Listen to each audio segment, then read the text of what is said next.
महाराष्ट्रामध्ये सध्या निवडणुकीची रणधुमाळी चालू आहे आणि महाराष्ट्राचा मतदार एवढा गडबडीत झालेला आहे. कारण मी तसंच आहे. कारण हे आहे, इतके पक्ष झाल्यात की आता कार्यकर्ता सुद्धा संभ्रमात आला आहे की आपण कोणत्या पक्षात होतो आणि कोणत्या पक्षात आले आहोत आणि कोणत्या पक्षासाठी आपण काम करत आहोत. जसं काँग्रेस होती आणि बीजेपी होती, मग शरद पवार यांची राष्ट्रवादी होती, त्याचे फाळके झाले.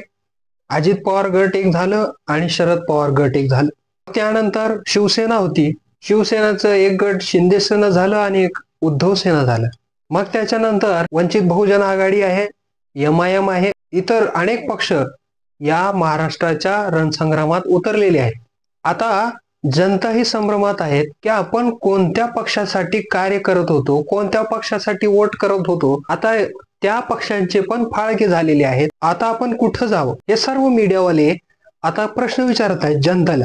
कोण जिंकेल, कोणाची हवा आहे, हे सगळं सोडल्यावर या मीडियावाल्यांनी कधीही त्या आमदाराला जाऊन प्रश्न विचारले नाहीत की या विभागामध्ये तुम्ही काय काम केलंय, 5 कामं सांगा. या मतदारसंघामध्ये तुम्ही 5 वर्ष आमदार होता, या जनतेच्या प्रश्न सोडवण्यासाठी तुम्ही काय काय केलं ते सांगा. आमदाराला विचारायचं सोडून जनतेला विचारत आहेत, सांगा कुणाची हवा आहे, सांगा तुम्ही कुणाची हवा आहे. तर अजित पवारचे हवा का तुम्ही शरद पवारचे हवा, तुम्ही उद्धव साहेबचे हवा का तुम्ही शिंदे साहेबचे हवा, तुम्ही काँग्रेसचे हवा का तुम्ही भाजपचे हवा का तुम्ही वंचितचे हवा का MIM चे हवा. हे सगळं सोडा व जनता स्वतःची आहे. जनतेला सगळं माहित आहे, कोणाला वोट द्यायचं आहे ते जनतेला माहितच आहे.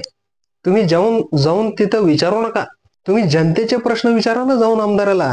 त्या प्रभागामध्ये जाऊन तिथले आमदाराचे वैशिष्ट्य गुण गाऊन त्या आमदाराला खुश करण्याची पद्धत चालू आहे, रेस चालू आहे. कुणाची हवा आहे सांग तुम्ही, कुणाची हवा कोणाची.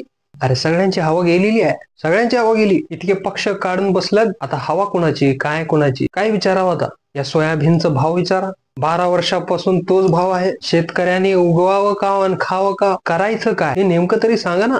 तरी माझ्या सर्व मीडिया बांधवांना विनंती आहे की आपण TRP सोडून जनतेच्या कामाबद्दल बोलावं, जनतेच्या समस्याबद्दल बोलावं, जनतेचे प्रश्न मांडावं. आम्ही या लोकशाहीचा चौथा स्तंभ आहोत हे आपणास लक्ष घेतलं पाहिजे, ध्यानात ठेवलं पाहिजे. त्याच्या निमित्तानेच आपल्याला कामं केली पाहिजे अशी माझी अपेक्षा आहे. सर्व मंडळींनी याबद्दल विचार घ्यावा. फक्त आमदारांना खुश करण्यासाठी, तिथल्या आमदाराची वावा करण्यासाठी किंवा जनतेचा मूड काय आहे हे मतदानावेळी कळेलच ना. इतकी तुम्हाला हौस काय, हे जनता ठरवेल. तो त्याचं काम आहे, त्याला करू द्या. तुमचं काय काम आहे ते तुम्ही करा. एवढंच माझं बोलणं आहे. या चॅनलवरती नवीन असाल तर लाईक करा, शेअर करा आणि सबस्क्राईब करायला विसरू नका. धन्यवाद.